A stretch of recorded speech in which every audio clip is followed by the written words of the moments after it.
இன்றைக்கி ஒரு தால் மக்னி, அதாவது நம்ம ஊர் சொல்லப்போனால் கருப்பு உளுந்தும் ராஜ்மா வச்சு ஒரு கிரேவிங்க.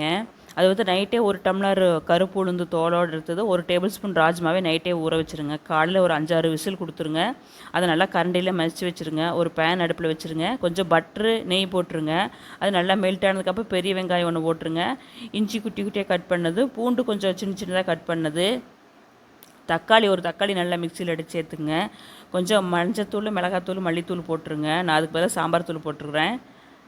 கொஞ்சம் கரம் மசாலா, கல்லுப்பு, நம்ம வேக வச்சு மசித்த பருப்பு போட்டுக்கணுங்க. நல்லா கொதிச்சதுக்கப்புறம் ஃப்ரெஷ் க்ரீம் போட்டுருங்க. ஃப்ரெஷ் க்ரீம் கையில் இல்லைன்னா பாலோட ஆடை எடுத்து போட்டுக்கலாங்க.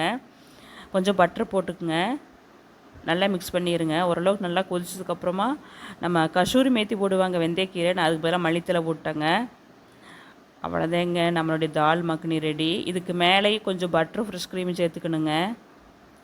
ரொம்ப ஹெல்த்தியானதுங்க. கருப்பு உளுந்தெல்லாம் எவ்வளோ நல்லது. இது வாரத்தில் ஒரு நாள் இந்த மாதிரிலாம் சப்பாத்திக்கெலாம் செஞ்சுக்கலாங்க. இது சப்பாத்தி பாஸ்மதி ரைஸ்க்கெலாம் நல்லா இருக்குங்க.